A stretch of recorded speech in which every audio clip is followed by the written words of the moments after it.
اهلا بحضراتكم في يوم جديد من ايامنا في اسكندريه. احنا على الكورنيش النهارده جايين نطمن كده ونشوف مع بعض زي ما احنا شايفين.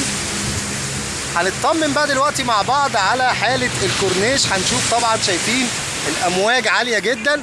جيت النهارده بقى مع حضراتكم عشان نشوف حاله البحر. بقالي كتير ما طلعتش في فيديوهات وعشان كده عايز اقول لكم وحشتوني جدا جدا جدا. هنطمن ونشوف حاله البحر في اسكندريه عامله ازاي النهارده السبت 7 اكتوبر. هنشوف حاله البحر في اسكندريه. يلا بينا نبدا ونشوف حاله البحر عامله ازاي. تغيرات كبيره جدا بنعيشها حاليا في اسكندريه طبعا زي ما حضراتكم شايفين. اللي هيشوف المنظر هيقول لك في ارتفاع للامواج وبالتالي الجو طبعا حالته هتكون صعبه جدا. هقول لك لا تماما خالص. خليني اقول لك ان بالرغم من ارتفاع الامواج اللي حضراتكم شايفينه النهارده الجو حر جدا جدا جدا. وما تقوليش بقى ازاي، عشان ده اللي فعلا بيحصل النهارده في اسكندريه. ارتفاع لامواج البحر وحاله البحر زي ما احنا كده بنشوف مع بعض. ده احنا فين دلوقتي؟ احنا موجودين في منطقه سيدي جابر بالظبط.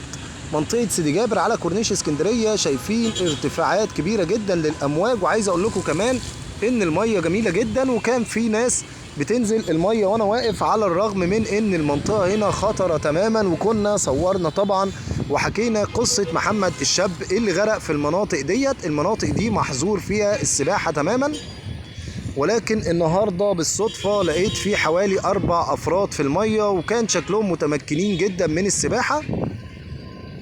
طبعا احنا بنلف مع بعض كل مكان في اسكندريه عشان اوصل لك دايما وتكون بقى متابع كل اخبار اسكندريه اول باول. يعني حضرتك لو عايش بره اسكندريه او بره مصر عموما انا هعيشك معانا اجواء اسكندريه صيف شتاء.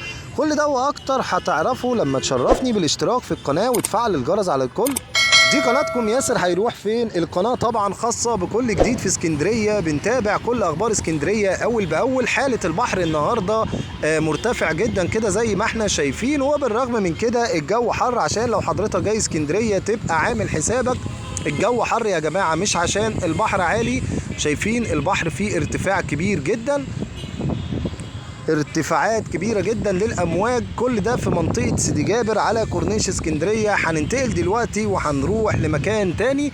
هنتمشى بقى على الكورنيش عشان ما ناخدش طبعا حالة البحر من مكان واحد، لازم نشوف أكتر من مكان. هنتمشى بقى الاتجاه التاني. دي بقى جزيرة سيدي جابر. الجزيرة دي طبعا معروفة جدا، موجودة ما بين منطقة سيدي جابر ومنطقة كليوباترا. طبعا في شباب كتير بيعوموا وبيدخلوا لحد الجزيره دي، بس طبعا محتاجه حد يكون كويس جدا جدا في السباحه. احنا فين دلوقتي؟ وصلنا منطقه سبورتنج. بعد ما وصلنا سبورتنج برضو قلنا نشوف حاله البحر. لقينا ان حاله البحر بالفعل النهارده البحر مرتفع في كل الاماكن اللي موجوده على كورنيش اسكندريه. انا مشيت طبعا كده من منطقه سيدي جابر لحد ما وصلت سبورتنج وعديت على كليوباترا. حاله البحر زي ما احنا بنشوف كده في الصوره.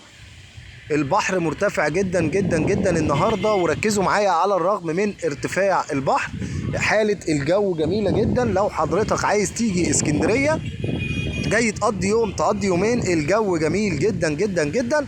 وكمان الامطار او الشتاء اللي كان موجود من يومين خلاص مفيش بقى امطار. حاليا الجو مناسب للخروجات، الجو مناسب حضرتك تيجي تنورنا وتشرف اسكندرية. ارتفاعات في حالة البحر زي ما احنا بنشوف. هنتابع بقى الايام اللي جاية مع بعض كل يوم حالة البحر، لان احنا عارفين خلاص يعتبر دلوقتي احنا في بداية فصل الشتاء، وبالتالي لازم نتابع بقى كل جديد مع بعض. وهندخل بقى على النوات. طبعا اهم حاجه لازم نتابع النوات زي ما تعودنا الصيف الشتاء اللي فات عفوا. تابعنا كل النوات اللي حصلت في اسكندريه وصورنا الشوارع وهي فيها ميه، صورنا كل حاجه الحمد لله. ده طبعا حقكم علينا، لازم نوصل لكم المعلومه كامله. لازم ننزل ونصور لك من الواقع كده زي ما احنا شايفين ارتفاع كبير جدا وتغير في حاله البحر. وطبعا الجو جميل جدا جدا جدا زي ما احنا شايفين.